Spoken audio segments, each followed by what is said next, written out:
What's up, ladies and gentlemen of YouTube? It is Friday review time on Darkwind's channel, and bringing you a bit of a retro review today. As you can tell, I got digging since I don't have a job and I'm running out of stuff to do videos for. And I got digging through some old totes and whatnot I packed away and found this wonderful, wonderful set from McFarlane Toys of possibly what some consider the greatest rock and roll band of all time. I'm a pretty decent fan, but of Kiss. And, yeah. Now, I know I kind of slammed McFarlane Toys in my Play Arts Kai review. Um, I'll say this. As far as the Halo figures from McFarlane Toys, I think they're different from this era of McFarlane Toys in the fact that, like, when McFarlane Toys first got started, this is what he did. He didn't really do action figures. Like, they do have joints, I'll go over it. They do have some posability. But mostly, they just look cool sitting around. They're detailed figures of what they are, and they come with cool accessories. So, I guess that's my point. The Halo figures do not look bad for American Toys, and they do have some playability to them. And he's just, the company as a whole isn't as big as it once was, I honestly think, but that's just my opinion. So anyway, these came out to my best research abilities, roughly late 90s, early 2000. Um, this is what the package looked like, the Kiss Alive set. And you can see other things like the movie Maniacs. I mean, I had a ton of this stuff, and I really wish I could remember what happened to it all. But anyway, late 90s, early 2000s. So, kind of old now as far as toys go. Basically, each figure came with two speakers, the small and the large. Paul came with his little light. Gene came with the candle. Chris came with his drums and his speaker. And all of them came with a little guitar pick with like their symbol and their name on it. Well, even though it's not like a real guitar pick, but pretty decent size. I mean, nothing major. Like I said, it mostly just builds a cool display, which I can appreciate because I did used to have a bunch of the movie Maniacs and all that sort of stuff, but time is a cruel mistress, and so are yard sales. So, how these guys managed to survive in box, no less, is amazing to me. So we'll go ahead and take a quick look at each one real quick. There's not much to them other than just how nice they look and how much they look like their counterpart.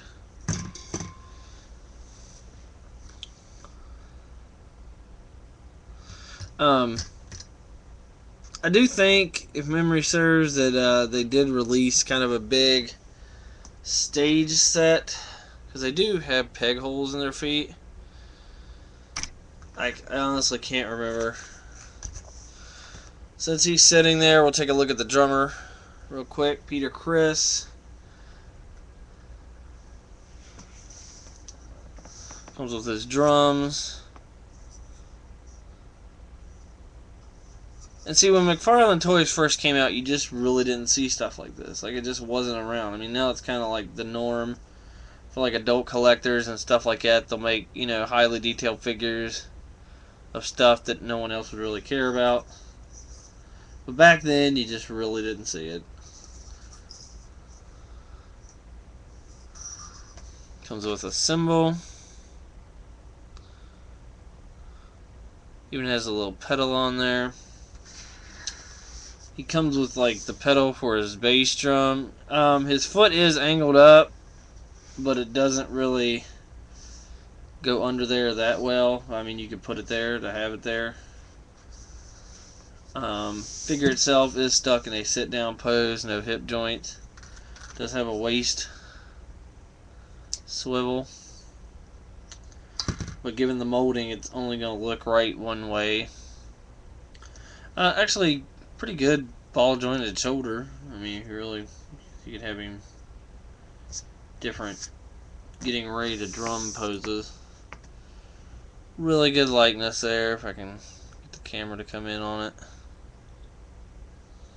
Come on.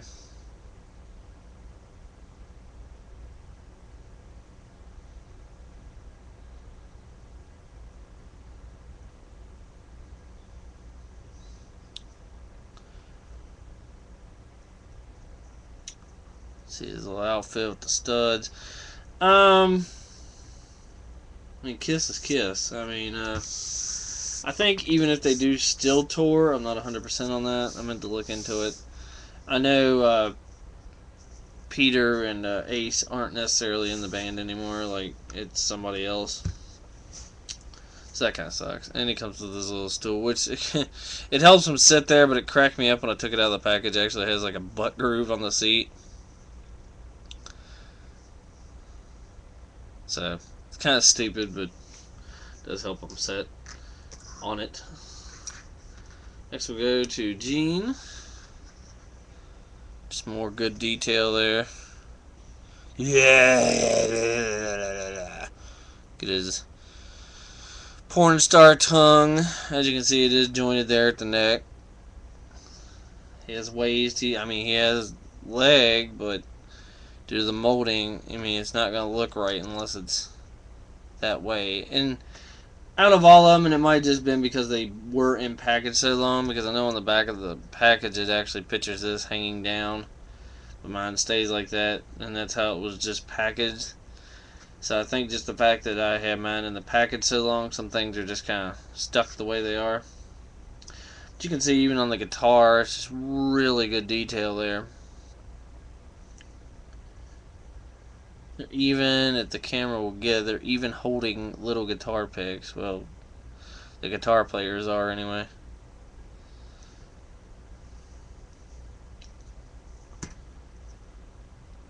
Only thing with Gene is his guitar strap here. Had to go to a little bit of trouble. It was actually like looped over his, like over all his hair molding. And I think it just looks a little bit better because his hair would fall over it more than likely. So, but other than that, just really good detail. You can kind of see it there. Even molded his chest hair or painted it on. So that's kind of funny. Just a quick look. Gene's extra other than speakers, accessory, candle rack. Quick look at the speakers. I mean, nothing too spectacular. They look like big speakers. Does even have kind of a velvety look, feel to it. So that's kind of cool. The wheels. Simple, good detail. Nothing. Like I said, I think honestly this is what McFarlane did best. And maybe he'll get back to one of these days.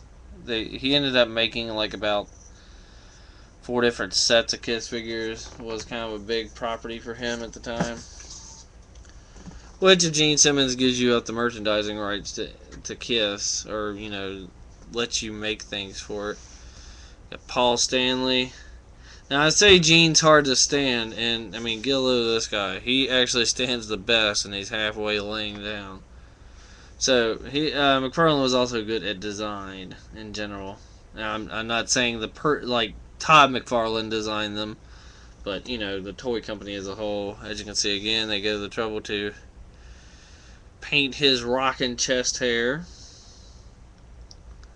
Pretty plain on him as far as the outfit. See the guitar. Detail in the face there. Even armpit hair. And once again, you can see he's actually holding a molded guitar pick.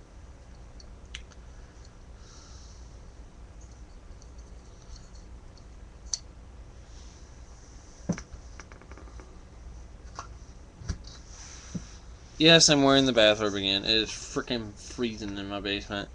And last but certainly not least, the Space Ace, Ace Frehley.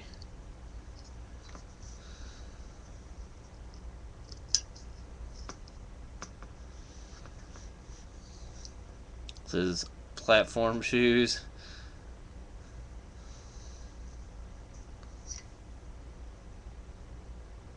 the detail there. I mean, I mean, they were really good.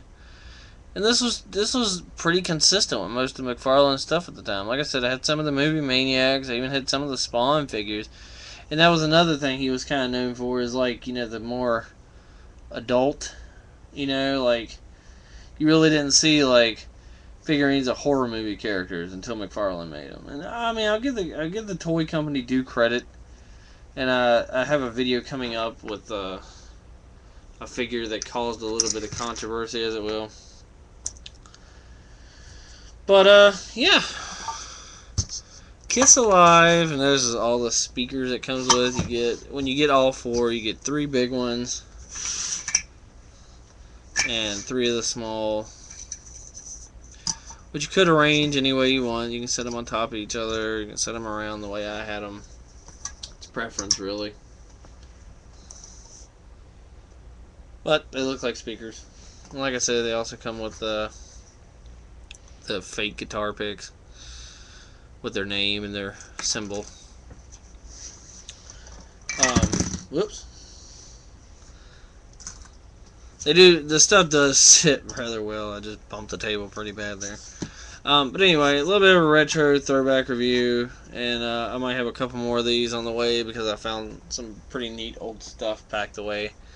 So, just have to stay tuned and see what's coming up.